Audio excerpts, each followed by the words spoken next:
Pemirsa, banjir melanda sejumlah wilayah di Indonesia. Di Blitar, Jawa Timur, banjir mengakibatkan puluhan rumah terendam dan menyebabkan sejumlah pemakaman umum longsor. Begitu juga di Kota Bandung, Jawa Barat. Banjir selain merendam permukiman warga juga memutus jalan utama. Sementara di Bangkalan, Madura, sebuah mobil milik warga terseret arus banjir.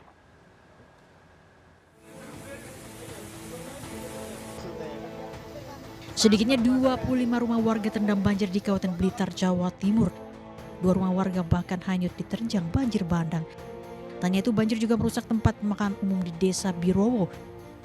Banjir akibat intensitas hujan tinggi sejak 3 hari terakhir yang membuat sungai dekat permukiman warga meluap. Banjir juga merendam jalan utama kota Bandung. Banjir dengan ketinggian mencapai 70 cm di Jalan A.H. Nasution bahkan membuat puluhan pengendara motor mogok akibat nekat menerobos genangan banjir. Selain intensitas hujan tinggi, banjir juga disebabkan drainase buruk serta kiriman air dari kawasan Cikadut. Banjir juga sempat menimbulkan kemacetan parah. Tanya itu, banjir juga merendam puluhan pemukiman warga yang tak jauh dari jalan utama. Sementara di Bangkalan, Madura, sebuah minibus hanyut dan tersangkut di akar pepohonan akibat terseret derasnya arus banjir. Diketahui minibus terseret arus banjir karena pengemudi nekat menyeberangi jembatan di tengah derasnya arus banjir. Beruntung pengemudi selamat.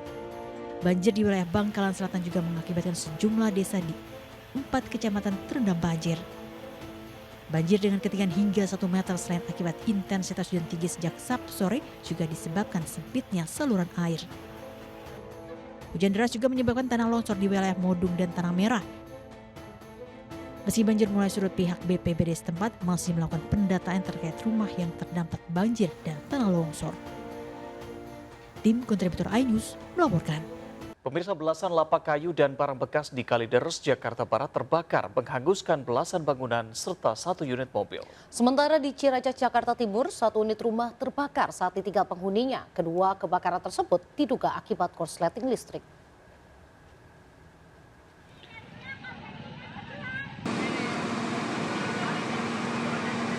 Api dengan cepat membakar 1 unit rumah warga di Jalan Haji Jusin, Ciracas, Jakarta Timur. Warga panik karena lokasi kebakaran berada di hunian padat penduduk dan api berasal dari bagian belakang rumah yang ditinggal penghuninya. Diduga api berasal dari korsleting listrik.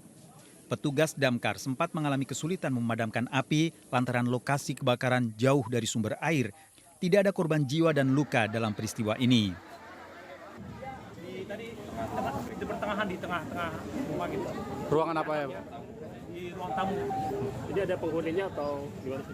Nah itu menurut pengakuan sih tadi pemilik rumah nggak di sini sementara ini katanya. Tadi hari ini deh. Kita nggak tahu apa sudah tinggal atau tidak kayak.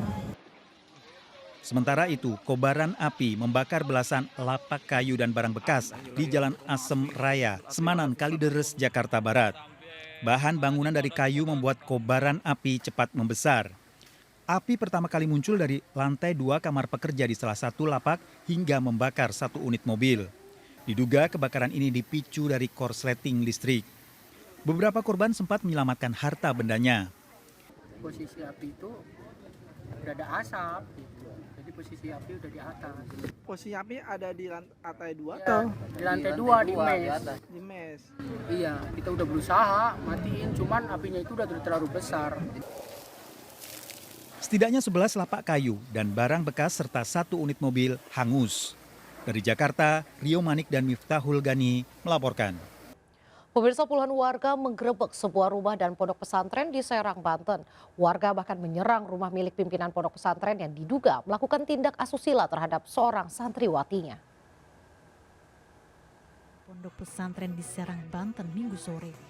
Warga menggerebek dan menghancurkan rumah pimpinan pondok pesantren tersebut karena diduga melakukan tindak pelecehan seksual terhadap mantan santriwatinya. Awalnya kedatangan warga untuk meminta pertanggungjawaban pelaku.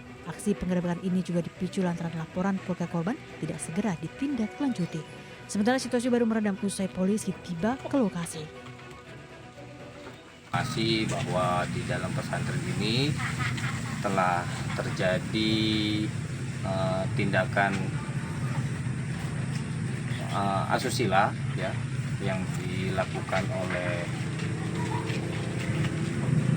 pimpinan Pondok Pesantren Bani Ma'mun yang atas nama Ustadz Khalid, sehingga masyarakat secara spontanitas mendatangi pesantren untuk meminta pertanggungjawaban.